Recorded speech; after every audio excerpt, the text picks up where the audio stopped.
right, friends, page 176 of Hoot. We are on the first new paragraph on that page. Remember, I think Mullet Fingers was taking Roy to a boat. Remember, they couldn't find the boat. No one could get to the boat to salvage it, so it was just out there. So I think that was where we were at. Each season she grew more shrunken and dilapidated, surrendering her sturdy hull and deck to the ravages of the woodworms, barnacles, and the weather. After 2 decades, all of the Molly Bell that showed above the surface was the sloping, bleached roof of her pilot house, just wide enough for 2 boys to sit side by side, faces upturned toward the sun, legs dangling over the pale green creek. Roy was dazzled by the wondrous quiet, the bushy old mangroves sealing off the place from the honking and the hammering of civilization. Beatrice's stepbrother closed his eyes and gustily inhaled the salty breeze. A lone osprey hovered overhead, attracted by a glimmer of bait fish in the shallows. Upstream, a school of baby tarpon, rolled, also with lunch on their minds. Nearby, a white heron posed regally on one leg in the same tree where the boys had hung their shoes before swimming to the derelict boat. 2 weeks ago, I saw a crocodile in here. 19-footer, remarked Beatrice's stepbrother. Great, now you tell me, Roy said with a laugh. The truth was, he felt totally safe. The creek was incredibly beautiful and wild, a hidden sanctuary, only 20 minutes from where his own backyard was. I might have found this place all by myself, Roy thought, if I hadn't spent so much time moping around being homesick for Montana. The boy said, "It ain't the crocs you got to worry about, it's the mosquitoes." Ooh, you aren't kidding.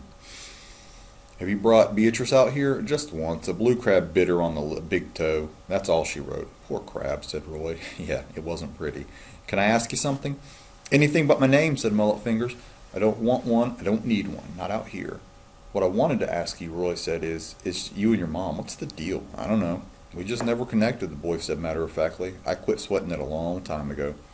Roy found that hard to believe. "What about your real dad?" "Never knew him," the boy shrugged. "Never even saw a picture."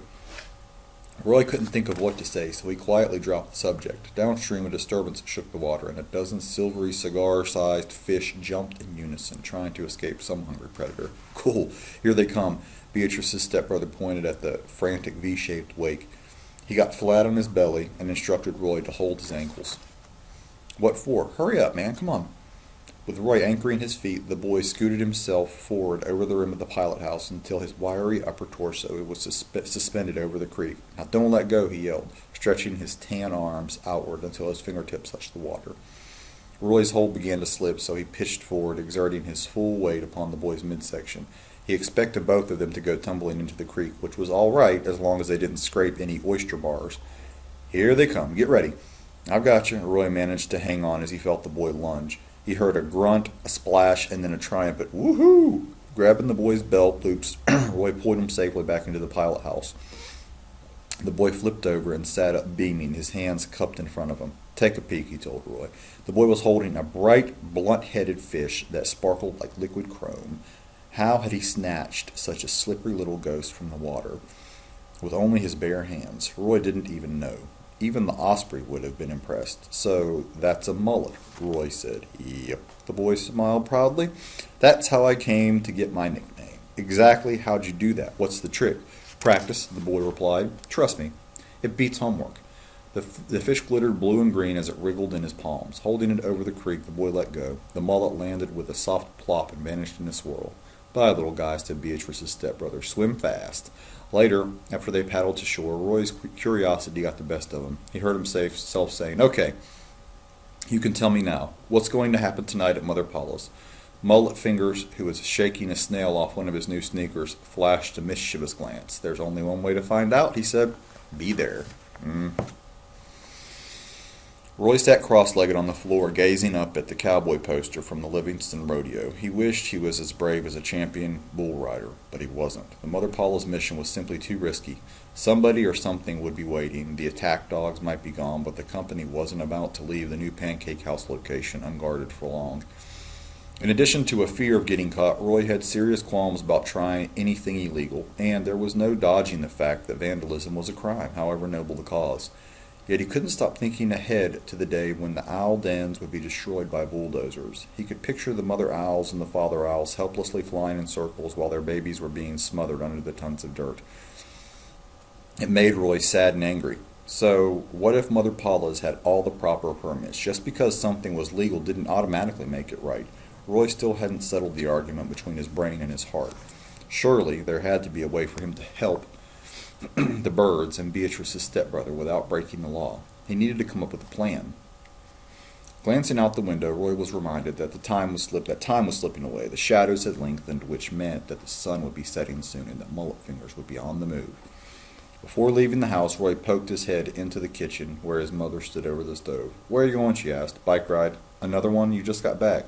"Well, when's dinner? It smells great." "Pot roast, honey, nothing special, but we won't be eating until 7:30 or 8. Your dad had a late tea time." "Oh, perfect," Roy said. "Bye, Mom." "What are you up to?" she called after him. "Roy?"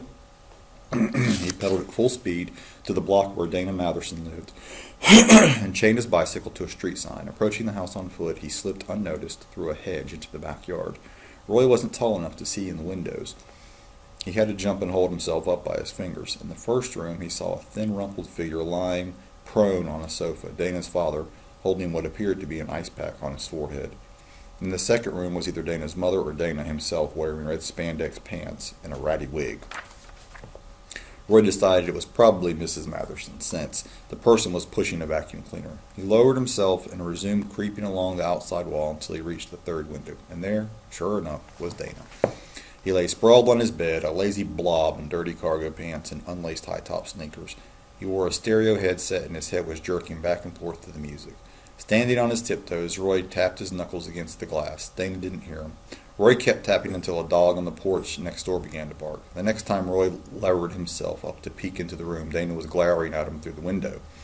He had pulled off the headset and was mouthing some words that even an amateur lip reader could have figured out. Smiling, Roy dropped to the lawn and took 2 steps back from the Matherson house. He proceeded to do something that was drastically out of character for a boy who was basically shy. What he did was salute crisply, spin around, drop his pants, and bend over. Viewed upside down, which was how Roy saw it, Dana's wide-eyed reaction suggested he'd never been mooned in such a personal way. He seemed highly insulted. Calmly, Roy pulled up his trousers, then strolled around to the front of the house and waited for Dana to come hurtling out the door in a fury. It didn't take long. Roy broke into a brisk jog, with Dana no more than 20 yards behind him, cursing and sputtering vile names. Roy knew he was a faster runner, so he measured his pace. He didn't want Dana to get discouraged and give up. Yet, after only 3 blocks, it became evident that Dana was in even worse shape than Roy had anticipated. Steadily, he ran out of steam, the angry curses dissolving into moans of fatigue, the name-calling into sickly wheezes. When Roy checked behind him, he saw that Dana was gimping along in a lopsided half-trot. It was pathetic. They were still a half a mile from where Roy wanted to be, but he knew Dana wouldn't make it there without pausing for the rest. The sorry load was about to keel over. Roy had no choice but to pretend he was tiring too. Slower and slower he ran, falling back in the chase until Dana was practically stumbling at his heels. Familiar sweaty hands clamped down on his neck, but Roy realized that Dana was too worn out to throttle him. The kid was simply trying to keep himself from falling down.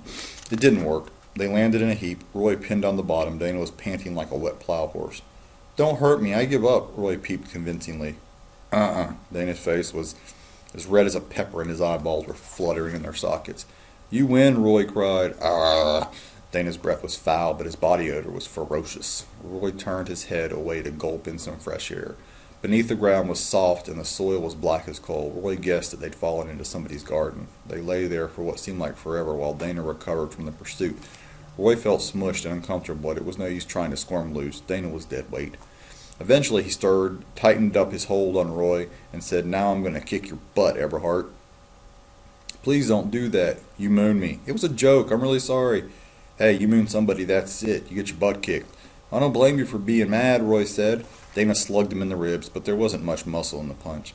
"Think it's funny now, cowgirl?" Roy shook his head no, faking like he was hurt. Dana grinned malevolently.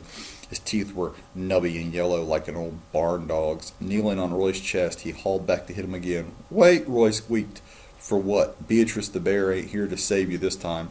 "Siggy's," Roy said in a confidential whisper. "Huh?" Dana lowered his fist. "What'd you say?"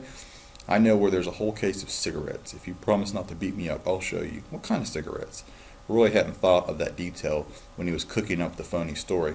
It hadn't occurred to him that Dana would be picky about his brand of smokes. "Gladiators," said Roy, remembering the name from a magazine advertisement. "Gold or light?" "Gold." "No way," Dana exclaimed. "Way," Roy said. Dana's expression wasn't hard to read. He was already scheming to keep some of those cigarettes for himself and sell the rest for a tidy profit to his buddies. Well, where are they? He climbed off of Roy and yanked him upright to a sitting position. Tell me. First, you got to promise not to beat me up. Sure, man, I promise. Ever again, Roy said, for all time? Yeah, whatever. I want to hear you say it. Dana laughed in a patronizing way. All right, little cowgirl. I'll never, ever, ever pound you or your sorry butt again. Okay, swear on my father's grave. That good enough for you? And that is where we'll stop. We're going to start at the very top of page 186. All right, guys. Hope you have a great day. Can't wait to see how these guys protect these little owls. See you tomorrow.